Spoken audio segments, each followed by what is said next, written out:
In mine and your case, like we both have been consistently working out for 4 or 5 plus years. I actually get hit on more by like mid 35 to 40-year-old women. A lot of people don't know how financially they are. The ignorance bill. People are worried about paying taxes. Every year you don't make $1 million, you're literally getting taxed $999. That's what's happening every year. In order to be a top 1% male, you have to have 5 years, bro. I was questioning like a lot of things. I'm wasting my time. I should be out there partying. Sometimes I would look at what everyone else is doing and I found myself doing the opposite. I was like, this has to be the right way. Like, this is what's going to get me to where other people are not going to be at. What's your top 3 books, bro? This is the book that made me my first $100,000. Crazy, bro. Because once you have money, then you're left with all these problems that money can't solve. How many girls are you openly seeing right now? Right now? What the is your problem? Okay, bro, you said it, not me. No, that's real shit, bro. Hey guys, what's up? Welcome back to the YouTube channel. Today we are doing another podcast with myself and yours truly. What up, guys? Diego Ponce. Mm-hmm. How you doing today, Diego? Good, bro. 1 a.m. We are actually recording this podcast kind of late. We got a lot of good feedback, actually. So thank you guys for watching from the first podcast.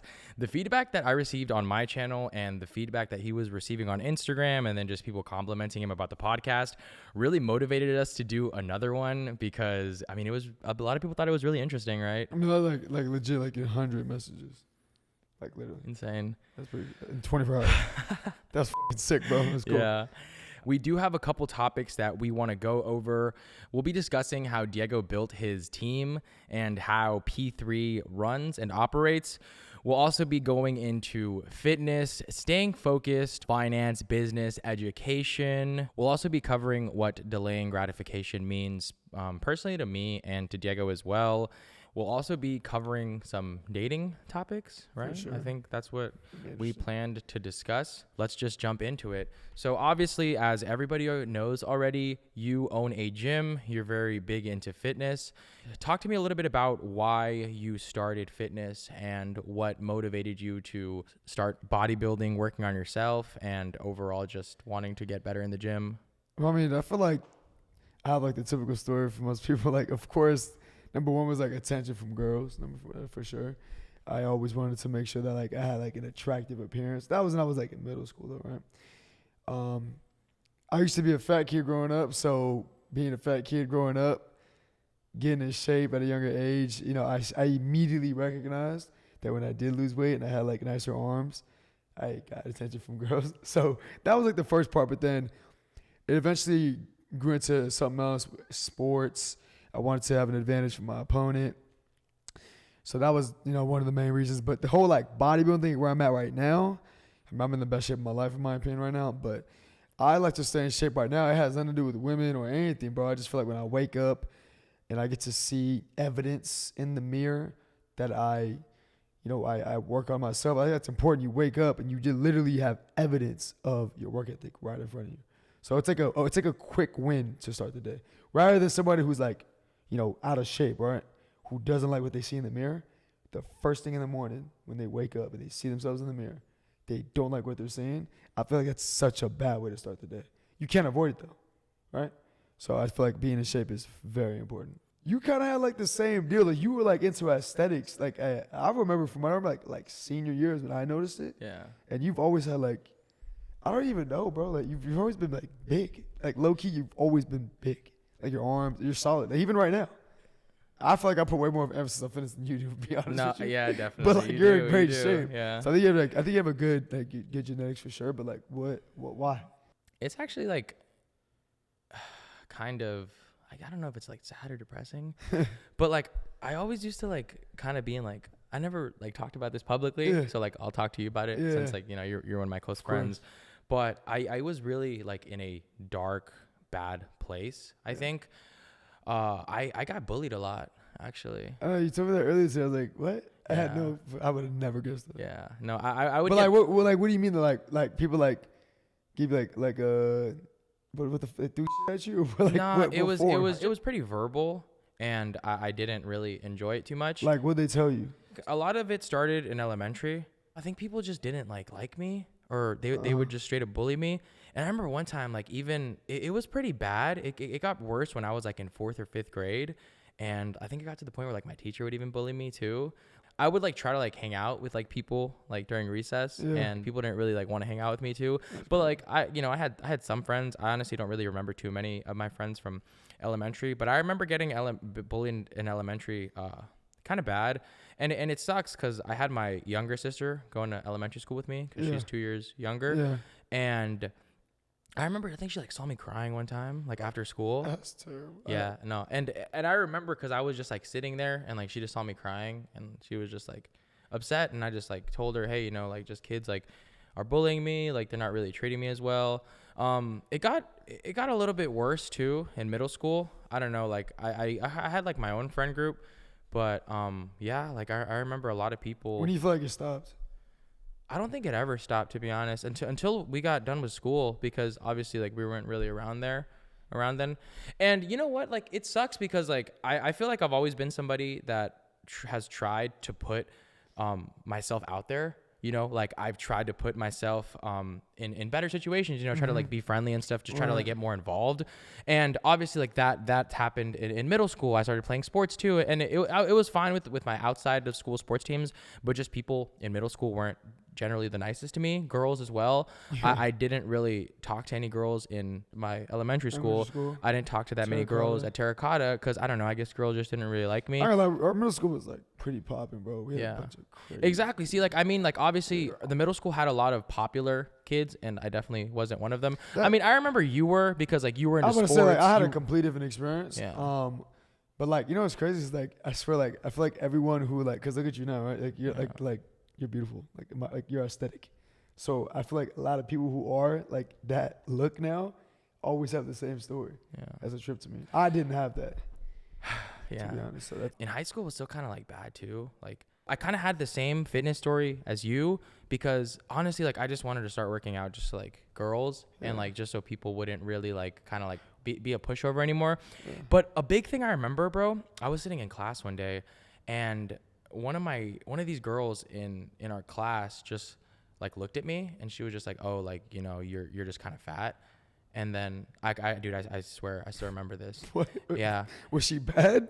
I mean, that doesn't matter, but just her saying that, it just sucked, That's crazy. Yeah. No, but it was a couple weeks before I was going into my senior year. Yeah. So that summer I got a gym membership, and then I really started getting onto it. And I remember you looked good your senior year. I remember I think we were talking about like fitness one time, when we weren't, we weren't like friends or anything, but you were just like, hey, like you're starting to go to the gym, like it's cool. And we were just talking about that. Yeah. So, I mean, that was really cool. But I guess that was like my whole like fitness start, because I got pretty serious about it after a couple months. Well, I mean, even now, like I feel like you're not a trainer, so like you're just still working out. Yeah. It's crazy. I just to this point, I've been doing it for so long. I've been doing it like for like 4 or 5 plus years. I know you've been doing it for a super long time as well, weightlifting.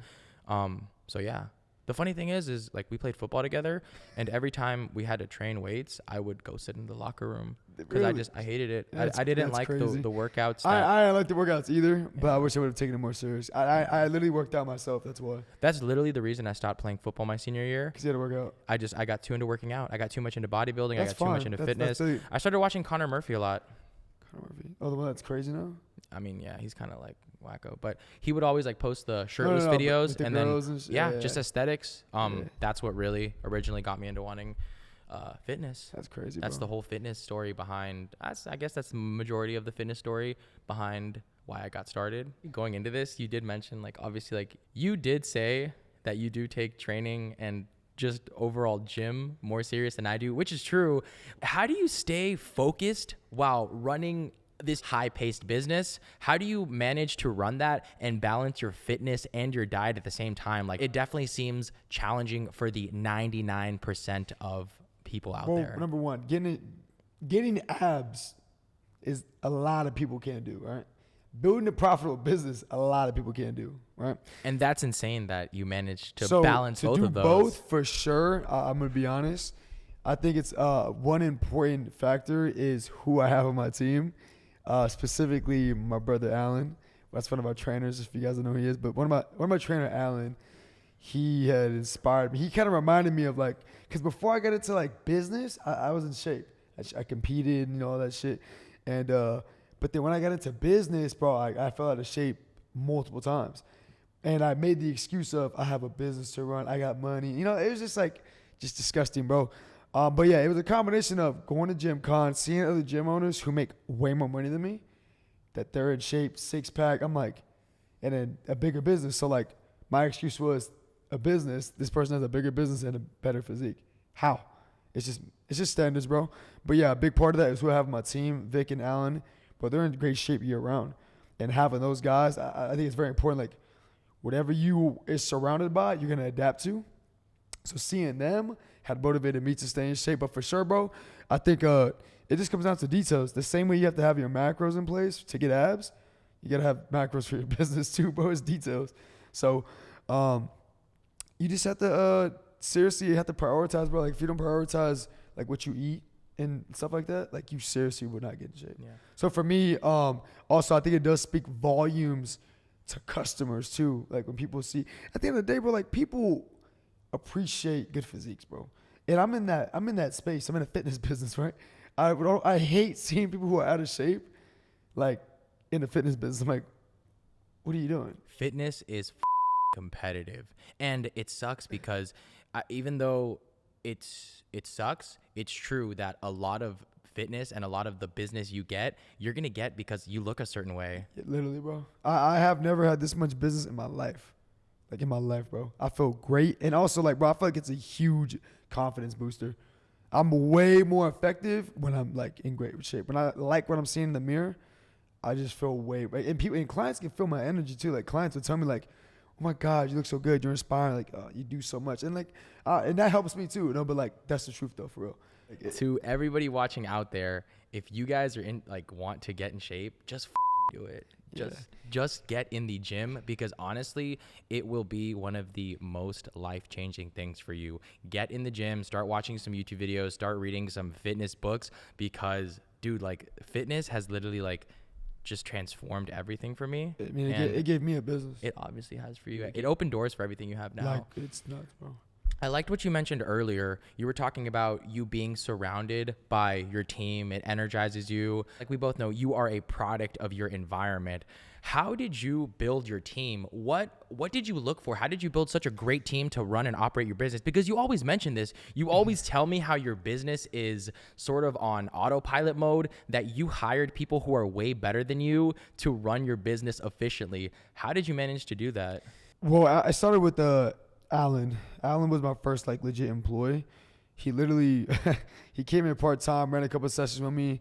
Man, he looked the part. Like more than anything, he looked the part. Like straight model, abs, all that shit, right? And I was just like, this guy looks fake. Anyways, he ran a couple of sessions. He was like in a relationship at the time, wasn't really too focused. And then he left and he quit. Was he like, oh, I don't know if this is for me. And then he hit me up again, and then he's like, I can work part-time, right? And I was looking for somebody who could really like be all in, huh? We jumped on a phone call and I said, how much money do you need to quit your job? And he was just like, you asked him that? Yeah, on the phone. I was on the phone, bro. I was like, how much do you need to quit today? And he told me, and I guess I'll go ahead and tell you. He told you your number? Yeah, so he said, and I said, I zelled him right then and there. Really? I sent him a Zell. He was game. He quit his job. He quit his job, bro. Alan, I love you, bro. Alan is my brother, bro. And Alan brought me Vic. And Vic is literally like, I don't want to say my twin, but like Vic is like the little brother I didn't have. You know? I have a little brother, by the way, guys. So I do have a 10-year-old brother. But Vic, he brought Vic into my life. And Vic's like a mix of me and Alan. Yeah. This dude's sharp. I've seen how Vic trains, yeah. And not even the way he trains, just everything, bro. Like you tell him anything, he sucks. Yeah, he's on point. He's on point. His IQ is crazy, bro. Like, he's not as gifted like, genetically as his brother. Like Alan's just like one of a kind, like literally. I'm gonna drop a picture actually for you guys to see. Look here. at this picture right here. Alan is a specimen. Looks like it's not even normal. It's not even like I've been around a lot of people, bro, and he looks just natural. Yeah. You know what I'm saying? But it's just ridiculous, bro. It's funny because me and Diego recently went to a music festival / rave, and like this dude Alan had his shirt off the whole time, and like dude, that literally motivated me so much to like go harder in the gym. So it's just by default, I'm getting the best shit of my life just because I'm like that's the standard for me. That's just who you I'm trying surround to get as yourself lean with. as him, Yeah. and like that's why I'm getting so fucking shredded, bro. Dude, that's awesome. Yeah. So, but yeah, that's how I met him. And then, but right now we have Coach Mel and Coach Jackie. Those are our 2 female trainers, and Coach Mel was my sister actually. She used to work for my brother, but me and my brother kind of joined forces. He used to have his own gym as well, but That's a whole different story. yeah. So we can get into that, but like it's my sister who works for me now. But I do want to say one thing though, like big mistake a lot of people make when it comes to like family and business. My sister knows when she walks into my gym, she's an employee. Like I literally tell her, hey, let's reframe this. It's Diego right now, but most of the time you're talking to like your boss. Your boss. And like, but it's important to say that though. Like I let her know, like, hey, like you're an employee right now. Don't forget. You know what I'm saying? And I'm a CEO. I can't forget either. I feel like it's definitely hard to tell family members and friends that, which is Bro, why a majority. You have to have those hard conversations, bro. The reason why my business sucked the first 2 years, I didn't have those hard conversations. But now, bro, like I would look at you in your eyes and tell you what's up. And the reason why a couple of people didn't make it in my business is because if you can't take criticism, bro, you're not going to be a good fit for our team. It's not even just a fit for your team. If you're not somebody who can take criticism and build off of it, you're not really going to get anywhere. Bro, it's like ego. And I was the same way. So I had to crush my ego completely to like my employees understand that too. But yeah, that was Coach Mel and Jackie. And then Andre is he's my older brother. He's our sales guy. So that kind of happened with that whole situation. But he works for us now too. And then, Sam. Sorry, I was my favorite person. Shout out to Samantha watching this. This is actually funny, bro, because Sam, you see how close we are. Yeah. Like, bro, I can call her right now. She's in Mexico. She'll answer. It's 1 a.m. I can call her with Sam right now. She will answer the phone. But hey, I need you to talk to this client. She'll do it. That's good. Like I love Sam, bro. She's like I don't want to say sister, but like we're very close, bro. But yeah, she was a client for like 8 months, and she came from a trainer, left the trainer, came to our program, and I made a post on Instagram, and I was like, hey, I need an assistant because I was making like $15,000 a month, right? And I was getting kind of out of hand. I needed someone to help me with like collect payments. I was like, all you have to do is collect payments and just do like stuff that I need, like a PA, pretty much, like a personal assistant. And she signed up, and ever since, bro, like Sam has been perfect, bro. One of the best women like I've ever met, seriously. So like I have that much love, bro, for each of my team members, bro, and that's why we're not gonna lose. That's good. That you managed to build such an awesome team that is gonna help you achieve the next level, but also help your whole business. Like achieve I would the next literally, level as well. I will cut margins just for them to have more money, bro. That's great. And that'll actually bring us more wealth altogether if you really think about it. Yeah. Because the better they are, they're the business, not me. Yeah. You're thinking about like the long term for you and them, right? Like 10, 20 years out from now. Bro, them. Yeah. Like I forefront of my head, bro. Them. Like little shit. Like today I got a meeting. Like I love buying food for them, bro. It's weird. It's like I have kids, bro. It's good. And I love doing it. I'm obsessed with them. I kid you not. I'm obsessed with their future, bro. Seriously. How did you get so educated on how to run a business and fitness? How do you continue to stay educated on those topics? Because obviously the learning never stops. Yeah, no, for sure. I ain't gonna lie, there was a second where like you can only learn so much, but like through YouTube, because you do have to like apply like some trial and error. But I also feel like there's only so much trial and error you can do before you actually start wasting time, bro. So for me, like my business has exploded, bro, in the last 6 months, and it's because I went to a mastermind, bro, that GymCon event. Shout out to Gym Lunch. But I think, number one, to anybody out there who has a business, do your due diligence because you're broke. I started off broke. You don't have money to go to masterminds, right? Do your due diligence, and then no one wants to be in front of you when you're broke. Do your due diligence. Bro, right now there's so much information out there. Find somebody dominating the market that you want to be in. Literally listen to what they're saying. Like, number one, stop listening to music. Like, I just started listening to music again. But like, bro, for the last like 4 years, I haven't listened to music.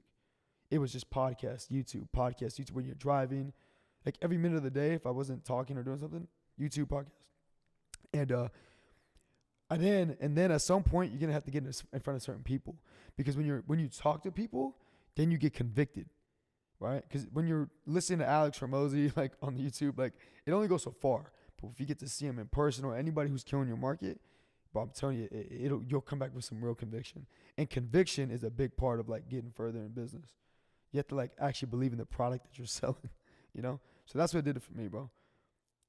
just continue to listen to podcasts, bro. The information's out there. You just gotta find it and listen. Yeah, that's good advice. I mean, I feel like all information is available out there on the internet. You just have to put in the time, the research to actually go and figure this shit out. I've been really good about that too. I've like managed to block out time where I would just be listening to music when I'm just trying to chill, study. Yeah. And then just use that to like, listen bro, to a podcast. You think different. Like you literally do. Like I listen to YoungBoy, I'm like, I want to shoot some. You know, like it's crazy. A lot of the content, music you consume, even though people don't realize this, but dude, that stuff affects you, bro, like big. It's digestion. Your diet. What's your mental diet? Seriously, what's your mental diet? Some people, bro, have the worst mental diet, just like their physical diet. They listen to all day long, bro. World Star or that's like YouTube. Like, bro, come on. You gotta like.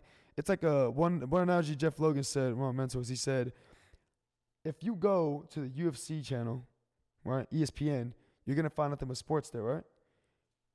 You can't expect to find a business channel, right? Now, if you go to a YouTube channel about business, you're going to be about business. What channel, what frequency are you on, you know? Like, you got to be on that frequency of, like, whatever you're looking for. But if you listen to rap all day or, like, whatever you want to listen to, you're not going to get much out of it. I don't know, bro. That's me. So, yeah. But how do you, like, what made you want to get into, like, investing? Because I'm not going to lie to you. Like, I don't know what year it was exactly, but it was a year where, like, you, out of nowhere, bro, like, came out talking about investing. Like, I started asking you for advice because that's how convicted you sounded. I was like, and it happened out of nowhere. So, like, what happened? Because, like, it literally happened out of nowhere. I've always been somebody who's loved education and educating myself and trying to figure out things and learn things that you didn't learn traditionally. I would watch a lot of YouTube videos about finance, investing, business, and understanding how banking, finance, money's created, the Federal Reserve, the government. And it's insane because a lot of the stuff that you think you know or should be taught in school, you aren't.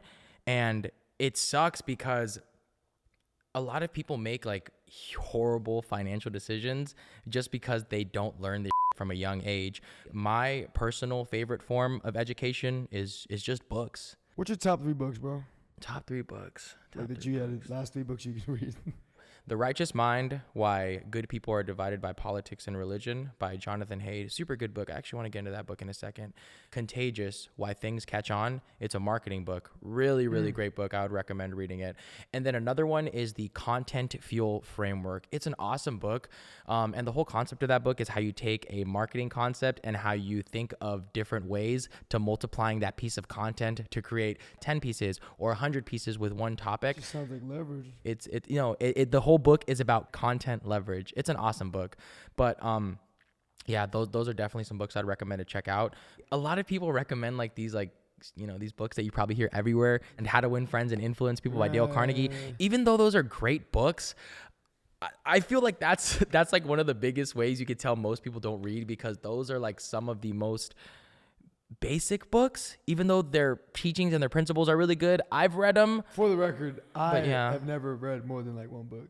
Yeah, really? But like, I just want to make it clear too, like it's just like, like there's people that read, bro, don't take action. I just took action. I just jumped into it, bro. I jumped in the fire. When I read, like I listen, and I don't know if it's because I have like ADHD or something, but I can't sit there and read a book though. I'll listen to the audio while I'm driving though. I just can't read the book. Nah, yeah, I love reading books. Yeah, dude. I just feel like if you got that, cool. It's helped me learn so much. To add to another list of my books that I would recommend, honestly, like this one book made me over. Like this is the book that made me my first $100,000, and I always talk about it.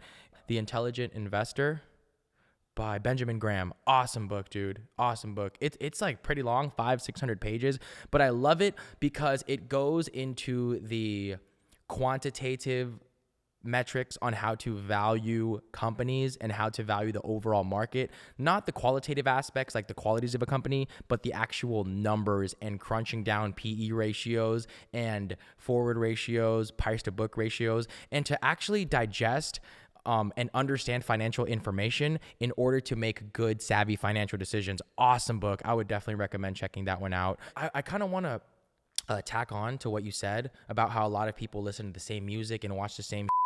Everybody watches the same movies. Everybody watches the same TV shows. Everybody watches the same news. And then people they get surprised when they all end up in the same position. No, And it's literally insanity, bro. No, Like, I don't get it. You know what? You know what's like one of my favorite quotes of all time? In order to achieve and have what most people don't have, you have to do what others aren't willing to do to obtain what others will never be able to obtain. And a lot of people ending up in the same situations because they just digest the same information. It's not a surprise. And I think it all comes down to just delaying gratification. And that's like one of the biggest things that I've noticed with you. You literally have it printed on like some of your P3 merchandise shirts. Shirt. Like, it's literally all about just delaying gratification. Like, how because you've been somebody who I've seen, like, you are people are like, most people are not able to do this. You are someone who has a top 1% focus level out there because you have been able to lock yourself away for 12, 24, 36 months, 3 years, right? And you've been able to grind. Like, what does delaying gratification mean to you? I understand that delaying gratification is a huge thing to you, but what's your whole ideology and philosophy behind it? I'm gonna be honest with you. Like, I didn't even know I was like delaying gratification until like this year. Like, I just found out about that term this year through Alex, right? I swear to God, bro. Like, he was like talking about delayed gratification. I'm just like, well, what he's saying is avoid, and Andrew Tate too. Andrew Tate talks about that a lot.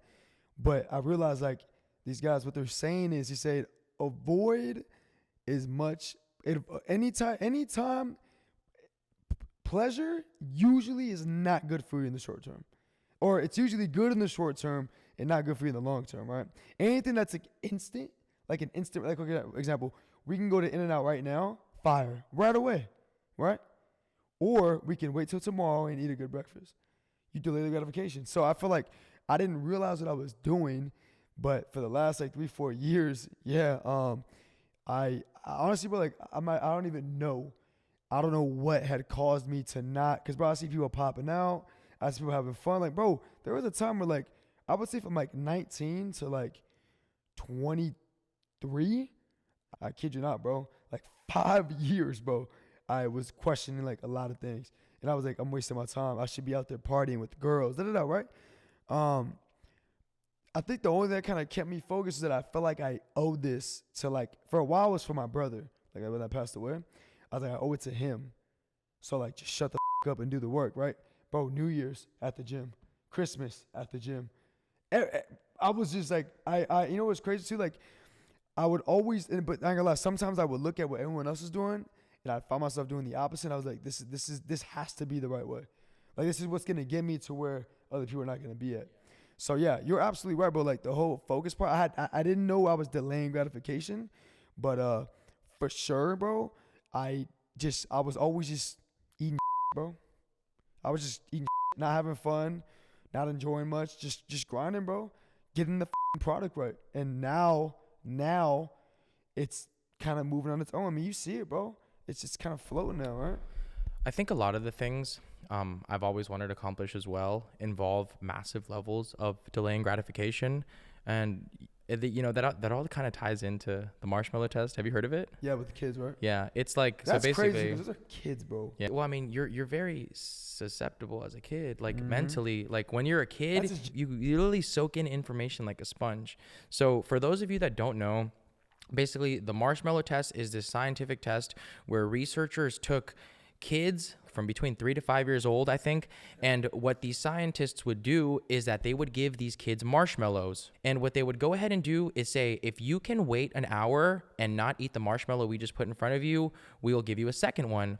It's so interesting because they found that the kids who ended up delaying gratification and waiting that additional hour to receive a second marshmallow, they went on to have more success throughout their lives. Was this like a 30-year study? Like, that's crazy. Yeah. It was long because they followed them throughout their lives between when they started the ages of 3 to 5 up until they were in their 20s, 30s, and 40s. And no, it's insane because they found that the children who were able to delay gratification and ultimately wait for that instant hit of dopamine, that instant reward, they went on to achieve more success later on in their And lives. it's kind of susceptible because when you're a kid, you're more susceptible, right? So if you grow up in a family that always says good job or like getting a high five for fifth place, shouldn't happen, bro. You know what I'm saying? So like it, unfortunately, like a lot of people, in my opinion, will have to end up unlearning that whatever you do earn is not you don't deserve nothing. Like we were talking about that earlier. You don't deserve nothing. That's one of the biggest problems in today's society. Everybody feels like they deserve something, but like you guys that are watching out there, men, even women too, you guys do not deserve anything. The only things that you should earn is what you work for. Pretty much, bro.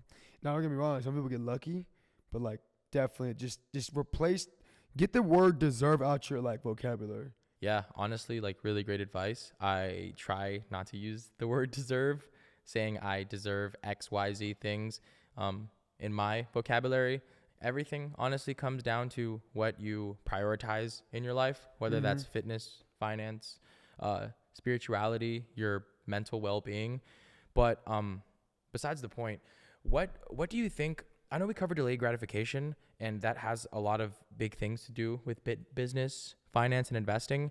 What are some of the ways you think that most men, not even most men, just most people are financially behind? You know, just some advice just you can give to people out here. Man, honestly, I feel like, and I remember I used to be like, this is nuts to me, but like people would literally spend the money that they have, like that they get. Most people get paid every 2 weeks.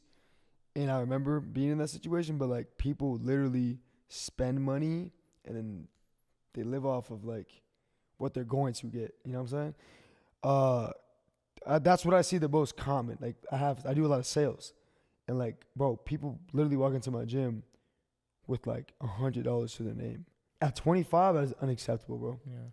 No, it's really sad because the whole financial like mistakes thing, it kind of gets me thinking. I don't know if this is a good or bad thing that people don't know they're in the matrix, because some people generally don't care about their finances. People just don't understand how finance or money works. They seem to be content with it. And you know what? I don't know. There's been this clash in my head to whether that's a good thing or a bad thing. Right, because it almost makes you feel like we're going to stay ahead type shit, right? That not only that, but the whole term that ignorance is bliss. Yes. That I think a lot of people truly don't know how financially fucked they are. Bro, Alex Hormozy's #1 quote is like the ignorance bill. People are worried about paying taxes. Every year you don't make $1 million, you're literally getting taxed $999. $999 million. That's what's happening every year. So the little taxes and money, like you said, bro, it comes out to, I get really frustrated, even with my employees sometimes. Like, I try to teach them investing. Like, we try to teach where we are, but, like, they're starting to understand now. But you can't live like that, bro. You cannot live like that. And you know what's the craziest thing, too? I know a lot of people out there watching want to get rich. I mean, who doesn't want to get rich? They want to build wealth. They want to preserve wealth, and they want to learn how to multiply their money. But the thing is, you will never have a successful business if you do not get your personal finances, if you do not get your own money and your in order first. Because if you have a chaotic budget, all you're going to do is just go ahead and blow your business's money. And if you just never understand the concept of money, budgeting, and finance, you will never, and it sucks to say, I don't like to say this, but yeah, you're probably never going to have a financially successful and thriving business. Yeah, just to kind of add to that too, like if you are 25 or 26, even 24, and you don't have much money to your name, I wouldn't necessarily say that's a bad thing, because you should also be focusing on, I wouldn't say you should be focused on your net worth in your 20s, but you know, I play by a different set of rules. I'm an entrepreneur. I run a business. So, like, our game is not net worth. Our game is pretty much building a profitable machine and just increasing our earning capacity every year. So that way, once you get the product right, we can start making. Because for example, if somebody saves 10,000 a year, right? Okay, sure, but I'm building a product that can make me 100,000 a month. Does that make sense? Now in business, you have to spend money to make money, right? So like I said, I pay for it. It's a different set of rules. But for the people out there who don't have a lot of money to your name, just focus on like increasing your earning capacity. Even if you don't have a business, just start acquiring more skills. Like the more skills you have, the more problems you can solve, the more money you're gonna make in this world. Like if you, essentially the way you make money is by solving problems. You know what? I actually want to touch on that topic. I know in one of my last videos, I did talk about how you shouldn't care about net worth. And it's true because net worth is irrelevant. I talked about in this video, you can literally be a gym owner or a small business owner that's worth $5 million, and you can be a better entrepreneur than a Silicon Valley tech startup CEO who got lucky and this dude's worth $50 million. But just because you think worth $50 million, $100 million, whatever, you assume that he's a better entrepreneur. It's not the case most of the times. When you're young, when you're in your 20s, even your 30s, you shouldn't care about passive income. You should focus on building up a good amount of net worth, because then you can take that net worth and start multiplying it to make more money. It's crazy because people will like, I get a lot of DMs of people saying like, hey, I have $100, I have $500, I have even $1,000. And they're like, how could I start making some passive income? Well, you're probably going to get about an 8 to 10% return per year on that $1,000. And that's what, like 80 to $100. I mean, it's something, but my advice out there, if you don't have at least $10,000, and this is one of the things I took away from The Intelligent Investor. If you're somebody who doesn't have at least $10,000 to $20,000, you shouldn't even think about investing your money into the financial markets. You should look to start investing in yourself. Get courses, buy programs, buy books, invest in yourself to build your earning capacity so you're able to actually make more money. Earning capacity, yeah. Literally. And you did mention that before too. Like one of Alex Hormozi's big things is to don't invest in the S&P 500 when you're first starting off. Invest into the S&Me 500 because that's all it is. Invest in yourself to developing your skills, and you will start making more money. Yeah, no, I'm be honest. I see a kind of like a big problem for like middle schoolers, bro. Because like I see a lot of younger kids talking about investing already. What the are you gonna invest? Like, what do you have to invest? Like, bro, you're the value, not your money. It's almost too much information out there right now. It all comes down to the skills that you have that helped you obtain that money, not exactly the money you have. If you're somebody who doesn't have over a $10,000 net worth, invest in yourself, invest in your education, start a business, or even go to college, because those things will have such a higher ROI. Mm-hmm. So they'll give you such a better return on your money than going out there and putting in the S&P 500 and trying to get a 5 to 6% return per year. It's just, you're never gonna make $1 million that way. Yeah, I've never invested myself. So like, I have never invested $1 into any market. Or actually, I did in 2020. But that was it. One of the biggest things that I've always liked to read and invest in myself, the ability to sell, the ability to solve problems. Mm-hmm. Because I know you know this. I used to work at LA Fitness too. When I was going to college in San Diego. Yeah. And I did training sales. Yeah. It was really cool because it taught me a lot about sales, mm-hmm. and I didn't really have to pay anything. I was just kind of trained in sales.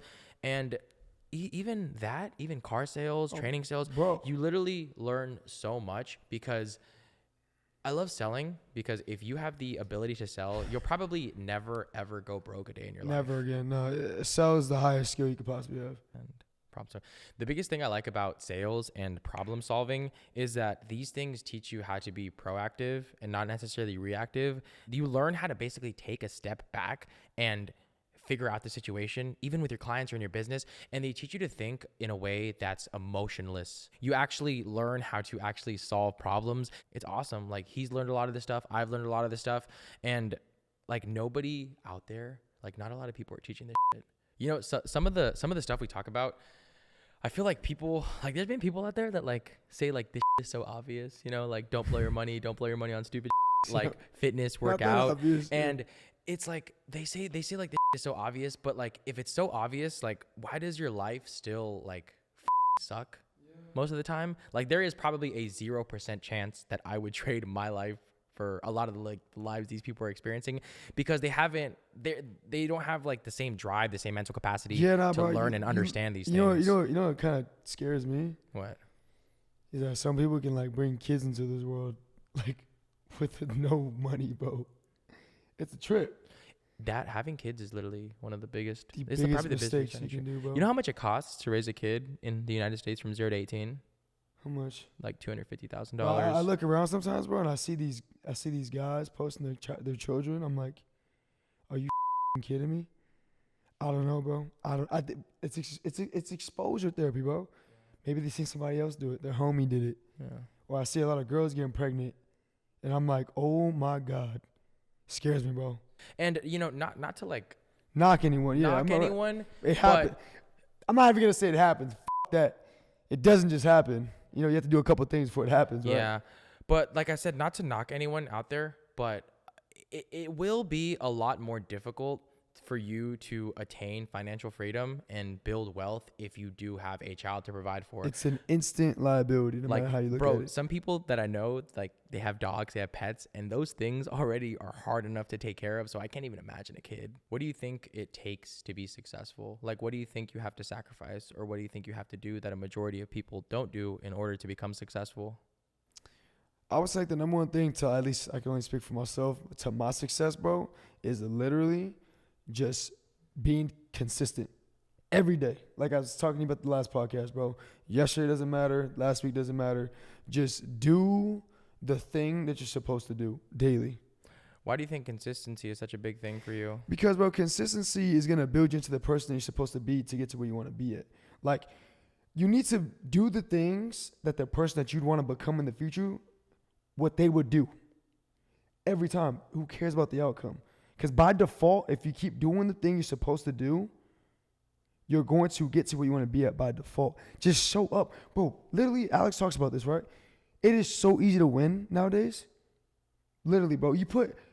Put 100 people through a course, and the course can be free to learn one skill. And by week 2, half the people will drop. By week 4, a 6-week program, maybe 90% drops. You have like 5 left. Just show up. Just keep showing up. Adding on to what you said, I think one of the biggest things that will lead most people, probably actually everybody, to success is just creating stability, mental stability.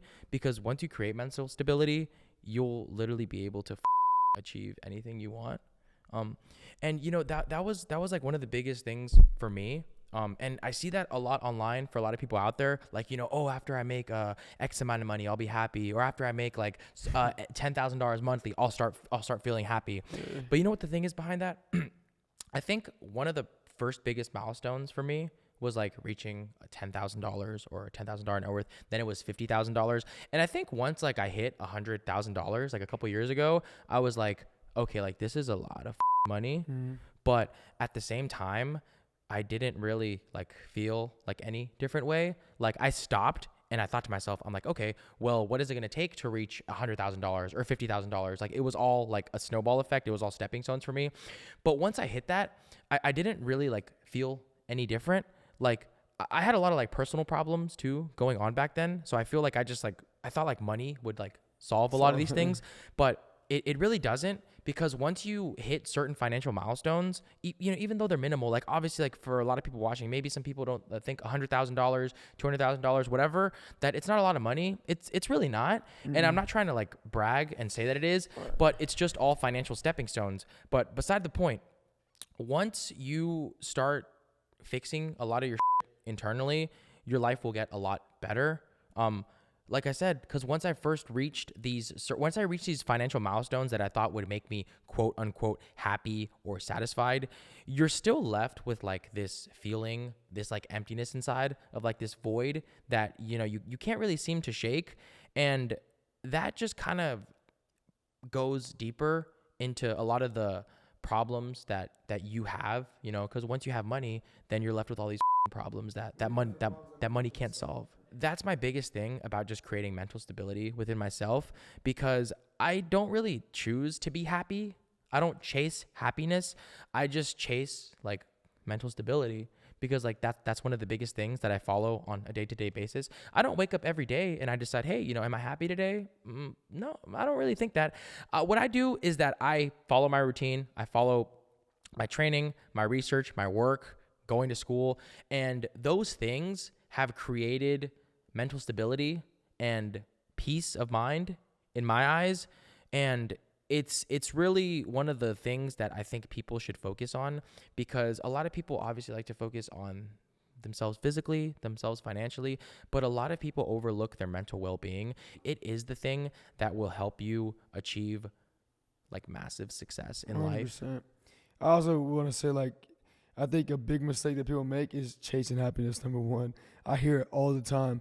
Do what makes you happy. That is the worst advice that I could actually probably ever heard of, because number one, it's irrelevant. And if you really break it down, we're all a form of happiness in some way. If you're not like dead and you're alive, when people dying every day, You're literally luckier you're than still 99%. alive. You're a form of happiness. You know what I'm saying? I think we've all been kind of like programmed to believing that this happiness feeling exists. At the end of the day, bro, like there's ups and downs, and just like I think you should eliminate the word happy out of your life and just focus on the moment and do what you got to do. I've never thought of, am I happy or not, bro? Never.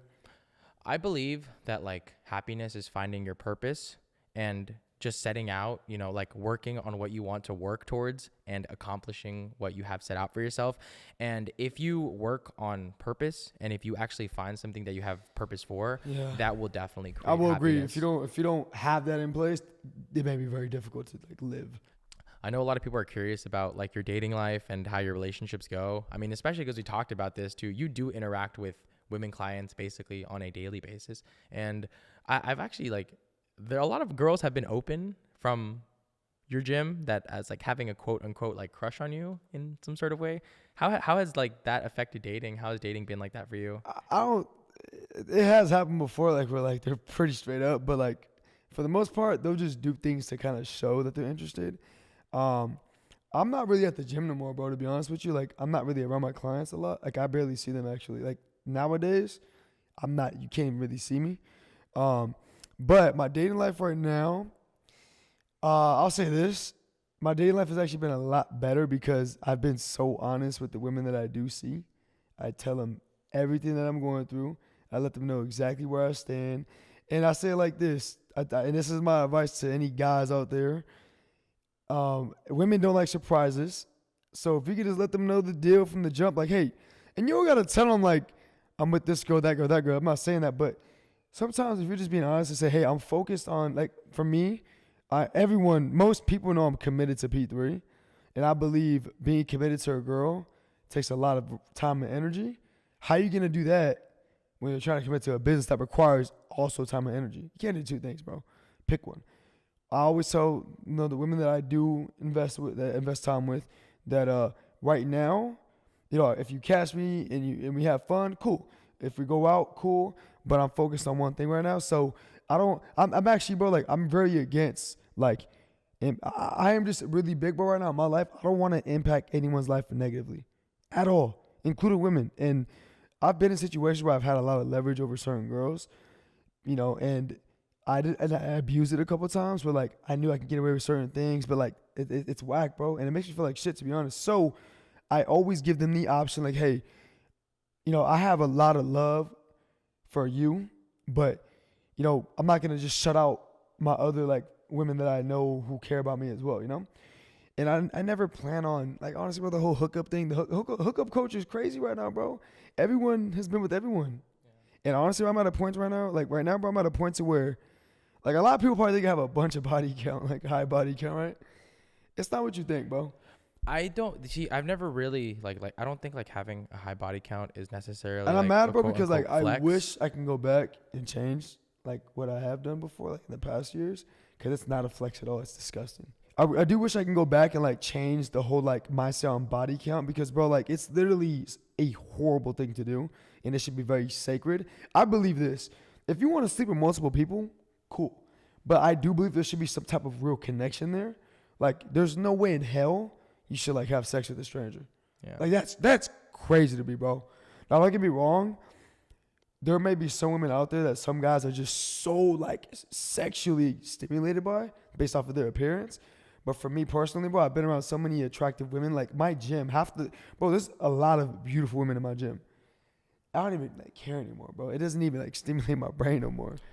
I read this book, I think like last year it's crazy because it combines psychology with quantum physics, with like quantum mechanics and like how our atoms and our bodies are composed. And it had this one part about casual relationships, and it basically went into sort of like a spiritual topic, that every person you have a casual interaction with and it doesn't lead to more, that you leave a piece of your energy and of yourself behind with that person. Sexual energy is a real thing. And if you're giving your sexual energy to the wrong purpose, or if you're using your energy in the wrong areas, it will drain you, not only just physically, but mentally, spiritually as well. And that kind of goes back to the whole mental stability thing. If you're somebody who has like all these casual partners, like if you're like hooking up with like 5, 10 different girls at a time, that will ultimately mess you up mentally in all aspects of your life. Yes. Because that is the only thing you will be thinking about 24/7. The actions that you take are derived from your thoughts. The actions that you repeatedly do become habits, and those habits become your lifestyle. That's why I'm a big person who likes reading. I like getting myself mentally informed. And at the same time, I really preach mental stability, because everything in your life literally starts up here. For sure. No, I think sleeping with multiple women is like bad. Don't do it. And I'm gonna be honest with you right now. Like I mean, for me personally, bro, when I do want to handle business, I'm literally with the same people. Like I've been seeing the same people for a while now.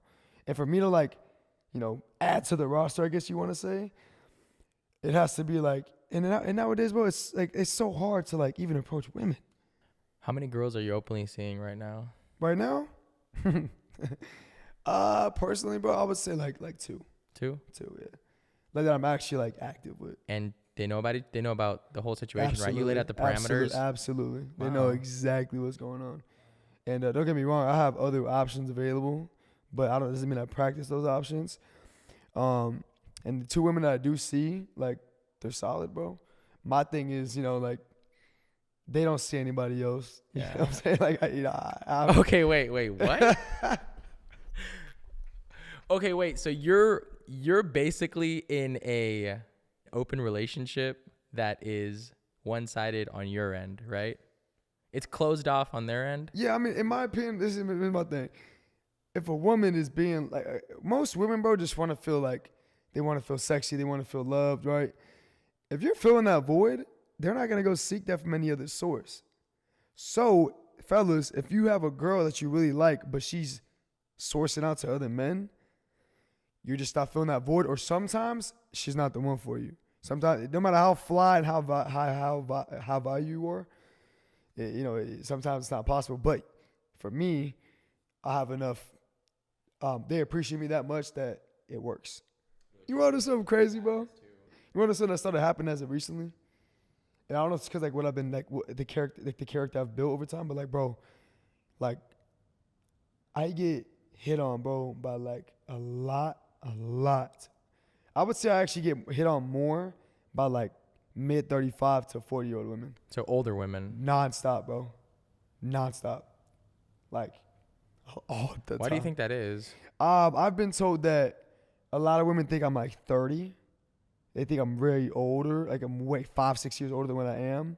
So when I tell them my age, they're like shocked. And I've done a lot of growing up, but I don't know, bro. I feel like business will mature you, bro. Straight up. Actually, but let's dive into this topic, bro. You know what I see a lot right now? There's like in my opinion, there's a big shortage, and you can actually, bro, we actually can both agree to this. We already talked about this. There's a major issue, bro. There's a shortage of like ambitious men right now. Big time, bro. Like, realistically, bro, and this is, I don't even want to say it, but like, it's fucking hard to find men at our age right now that are like close to our level What I've also noticed too, bro, is that I'm seeing a lot of women who are like are attractive, right? Who have options, bro, for sure. But they're literally like if I could tell how many times I've seen this happen, women being with guys that they know they can do better than. And like it's not all about the looks, it really ain't. But like, I'm talking about like guys who go out and drink and party, has no wealth. Like bro, like, at the end of the day, in my opinion, I feel like for a woman, you should want the best for your family, right? A woman's gonna eventually end up having kids with the man that she's seeing, right? That's the goal. So if they have a family, I feel like she should want the best for not just their family, but like her man as well. And I see, like I said, I see a lot of guys settle. Like I see a lot of women settling, and what it's doing is, bro, is it's kind of a big problem because now guys are recognizing that, and you know they're getting a sense of hope that like, oh, I don't gotta do much. I don't gotta. Like they're settling or setting their. Like, oh, I can get a very attractive woman still because she doesn't even give a guy who has options, like a high value man who has wealth, who's in shape, who pretty much delays gratification every day to get these things. Cause just to get ahead, yeah. Yeah, to get ahead in life, right? They don't even give that guy a shot. But I can't tell how many times, bro, that I've interacted with a girl with the big following, all that shit, right? And, bro, it never works out. It never works out, bro. So, like, I don't know we're in a weird time right now, bro. And, like, and you can even hear, like, the guys who are in the 1% right now talk about this, too. I feel like it goes much deeper into that, you know, like this kind of like, could go into OnlyFans, but like there's a whole other different topic. A lot of men put women on this pedestal and they idolize women so much that they kind of base their whole lives off of just getting women. And it's not healthy because if all you're doing is just chasing women and trying to get a girl, like you said, you will never, ever be able to accomplish your full potential as a male. Bro, people are having kids and living with their parents. Crazy, bro. Yeah, no, it is definitely crazy. It's bad right now, bro. It's really bad, bro. People are having children staying at home, and I don't got nothing against like the having children, but like man, like I just think about like damn, like what if the guy, because he's usually the provider, and you cannot expect a woman, bro, to go make money for the family she's taking care of the child. How could you, right? So for the man, for example, who's not set up yet, right, in mid-20s, bro, even us. But, like, I'm doing pretty well for myself. But, like, bro, I'm in no shape or form to where, like, I'm still at high risk. Yeah. Nothing is set in stone, right? So, imagine the guy who's working at 9 to 5 who makes $3,000 a month and gets fired. What the fuck happens to the family? What are you going to do? You know what I'm saying? So, I don't know. It just trips me out, bro. Like, you know, it's crazy because the women who are, like, very attractive, who should, I'm not going to say should, but, like, who can attract the highest value man that you can get, right? And high value man, it goes in so many different buckets, bro. You know, the spiritual side, the wealth, it's a lot of things that consider that. But I'm saying, bro, they're gonna realize, like when they're 32, when they're 30 years old. Remember I say how older women always like, you know, hit me up? It's because, bro, they're now older and they recognize the guy that they got, he didn't do a good job at life. He didn't delay gratification. He was just always bullshit and not reaching. Like, in my opinion, bro, a man, his quest should be, if you're going to have children, bro, it's no longer about you. It's about your wife, your baby mama, and your kids. Your family. You come last, bro. And I want to, like, add on to, you know, about this. I feel like that's a big difference between men and women. Like you were saying, in today's society, when men start making a little bit of more money, they start thinking of these things like, okay, I want to start taking care of a family. I want to provide for my girlfriend, my wife, or my children. But when women start making money, they just start thinking about being independent, living for themselves, and just being able to take care of themselves, which isn't a bad thing. But at the same time, too, I do strongly believe that a rich man can come along and meet a broke woman or a poor girl, and he can completely change her life. But a rich woman won't even look a broke guy's way. No, and she shouldn't. Yeah, I'm gonna be honest, she should not. If a man is broke, I believe every man has the same opportunity, bro. Doesn't matter how tall you are, doesn't matter how short you are, doesn't matter what skin color. It doesn't matter, bro. Opportunities are everywhere, bro. You just got to keep delaying that gratification and just go hard. That's it. Show up. Just show up, bro. Well, obviously, we're both in excellent shape.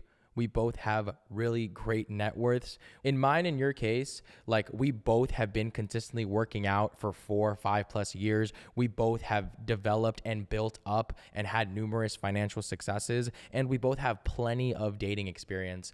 What are some traits that you believe that me and you personally possess? For all the guys watching out there, what do you think are some traits that we possess that a lot of men can strive for in order to be considered a top 1% male?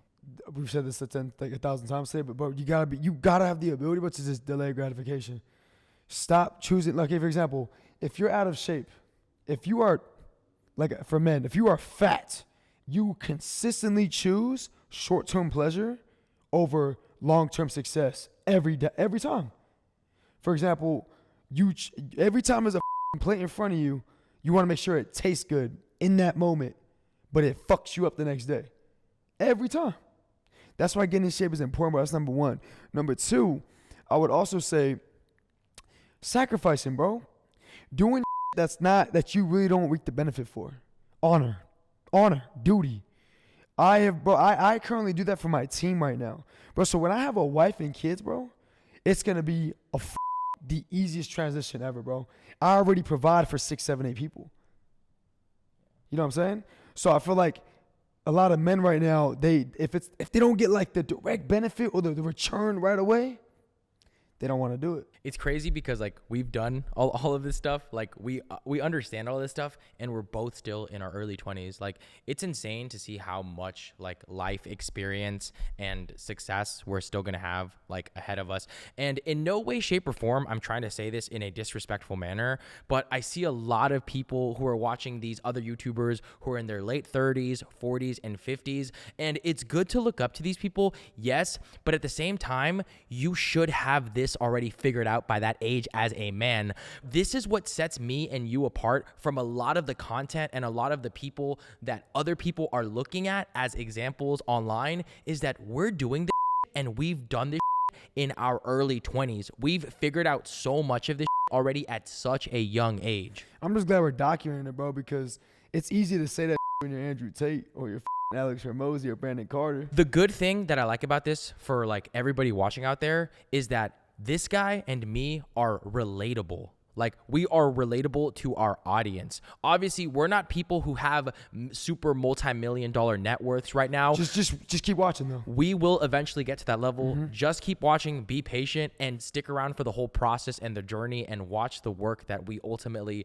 end up putting in over these years. All these things are inevitable because we are already putting in the work where it's unreasonable to fail, where it's unreasonable to get to the goals that we have set for ourselves. Like Diego said, just keep watching and just enjoy the journey. I'm glad we're actually documenting all this. Absolutely, but I feel like I want to be able to look back and be like, damn, like bro, we were on the come up. Yeah. And we were still talking about this. It's really fun, like when you're starting off in like business or in any entrepreneurial endeavor, because you're seeing just the growth. Absolutely, bro. I think it's, and like I said, I don't really see too many other people out there. Like everyone I look up to right now, they're like in their 30s, bro. Backtracking and touching on the topic of being a 1% man, you guys have to understand this, that you guys have to be the complete package. You have to be in shape, you have to have your finances in order, and you just have to have your mental stability in check. Like I know you were saying this the other day, it's not impressive when the guy who lives at home and is super shredded, super in shape, super ripped, and he goes to the gym 7 times a week, but he has no money. That's not impressive. You know, you don't really have anything else to do. And it's also not impressive when the guy just is all focused on business, just focused about making money, and he's overweight, he's obese. As a guy, in order to be a top 1% male, you have to have everything crossed off and checked across the board. You have to have fitness, finances, everything that I explained earlier. And you gotta be a gentleman too. In my opinion, top 1% man, he's a gentleman, number one, respectful as to men and women, and has a lot of respect from other people. Number two, has a financial stability. I would say like financial freedom is a part of that. Number three, I would say definitely he's in shape because he doesn't choose short-term pleasure on a day-to-day basis. And number four, I was going to say, oh yeah, he doesn't act on his emotions. Like you cannot. Like you cannot act on your emotions, bro. You know, we can't sit there and be crying and like sometimes like a man should never complain about something he cannot control. If you can't control it, move forward. Emotional control is definitely something that wealthy people have down, because you have to have emotional control and be logical in business, in life, in ultimately everything you want to accomplish. To all the younger male audience that's watching this out there, if you're 35, if you're below 30, if you're 25, you have to understand this thing. The sooner you get down, the sooner you understand all of this, the more time you will have to make more money, the more happiness you will have, because we only have a set amount of time. Like literally everybody has a set amount of time. And the thing is, you only have to pull this off once. You only have to get rich and get this down one time, because the sooner you do it, the earlier you will be able to start enjoying your life to the fullest extent. Mm-hmm. I just don't understand how people can blow their 20s. Like your 20s should literally be ground zero for like your future. Your 20s is literally the foundation for the rest of your life. Like, bro, that one decade, I would argue that's probably the most important decade of your life. That's true. A lot of people are saying that your 30s is the new 20s, and I don't think that's true. I think that's just a bullshit excuse for people who are lazy and want to party and just kind of throw away their okay. 20s. I see what you're saying. As a, you know. That's true though, bro. Like, I actually was about to agree with what you just said, but like in terms of like, for me, I'm going to really live in my 30s because I'm going to have so much wealth. Before we end this podcast, I want to end on this final note. What is a piece of advice that you would give to your 18-year-old self? That's a really good question. That's about 6 years ago. Man, I was a mess. Honestly, bro, if I can go back and actually talk to myself as a 24-year-old to my 18-year-old self, I would probably tell myself, you're not that important, and no one gives a fuck about the mistakes you're going to make. Like, literally. Keep doing the thing. That's actually what I would tell myself. Like, keep doing the thing. You're actually not that important. Like, literally, because I thought I was the fucking man. You know what I'm saying? What would you tell yourself? Like, what the fuck would you tell yourself at 18 years old? What would I tell myself at 18 years old? I think that if you want to be great, you are going to have haters. You will have haters. It's ultimately inevitable. Yeah. And I would tell my 18-year-old self, now that I'm in my 20s, that you are capable of so much more than you think you are. That's probably one of the biggest pieces of advice I would give to my younger self. Yeah. Is there anything else you would like to add on before we wrap up today's episode? Fellas, please, any men watching this video, please, for the sake of God, like, do not chase women. Do not chase women, because by default, if you focus on your wealth, you focus on your business, you focus on your body, those are things women want to see. So by default, you will attract women. I'm only saying this because that really affected me for a long time. Like, I would actually focus on women. Like, when I first started my career, I don't even think about a date. Like, focusing on women, it really like threw me off track, bro. It fucked me up so many times. So I am just thankful, bro. Like, I can actually say today, bro, not a fucking moment in my day do I think about what girl I'm gonna sleep with, who I need to text. Not a moment, bro. So to the men out there who are struggling with women, if you feel like you have to actually go out and try to get women right now, you are just not. There's not enough leverage in your life. You're not appreciated enough, and you got to create that value. And I'm telling you guys from firsthand experience, 30-year-olds, older 30s, 40-year-olds, mid-20s, like, I won't even think about it. And they will come. And I encourage to have options with women. Doesn't mean you have to practice those options, but have options so you can see and tell the difference between who you should and shouldn't be with, you know? And that's why don't just go have sex with a woman either. Like, that is the worst thing. My biggest thing nowadays is I don't have sex with strangers. I'm very against having sex with strangers. Don't do it. I'm telling you, delay the gratification. Let them get to know it. And then there's an ultimate respect there too. But build the value. Do not chase women. That's the last thing I want to say. Dude, yeah. This was honestly an awesome episode. There is very few top 1% men in our 20s giving this much information, giving this much sauce out to you guys out there. And has the credibility. We can show you the net worth. We can show you what the asset. We literally have assets in place, right? You know what we should do, bro? Like off the record, seriously. You know, you ever heard of the War Room? No. That's Andrew Tate's like. Oh, Andrew yeah. Tate, I've Tristan heard of Tate. that. Yeah. It's like all those guys like killing it, but they're all like older. But we should seriously, bro, like try to bring awareness as we're doing this now and start something like maybe like what's that called? There's like a certain group we can make. Like a mastermind. No. It's literally like an online thing. Oh, fuck, bro. It's up to the T. It's like a group chat, like a web thing. Anyways, but like but you know what we should do, bro, is we should literally start like a little mastermind within like a group of young men and just give out free game, bro. Because, bro, there's so many guys, bro. It's fucking sad, bro. So many men out there. If you guys have any questions for us, please make sure to follow us and DM us. Reach out on Instagram and we'll do our best to answer any of these questions. Diego, I'm going to drop your Instagram for you right here. You guys already know my Instagram. I'm going to post it here. I'll also be posting both of ours and the links of this description and the pinned comment on this video.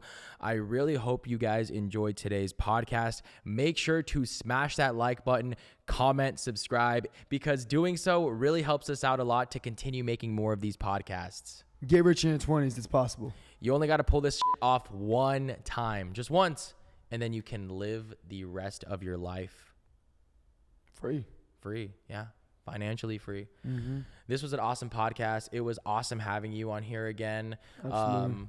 Yeah. Where can people find you? Where can people keep up You with guys find you? me on Instagram, P3_aesthetics. You guys can find out about my business, P3_elite_training. If you guys go on Google, type in P3 Elite All Women's Private Gym, City of Fullerton. That is my current business right now. So, yeah, man, like we have all the proof is there, the evidence is there. We're not just talking out of ass, and we're not like we're not lame, guys. We're very relatable, and like we want what you want too. We'll see you guys on the next one. Later.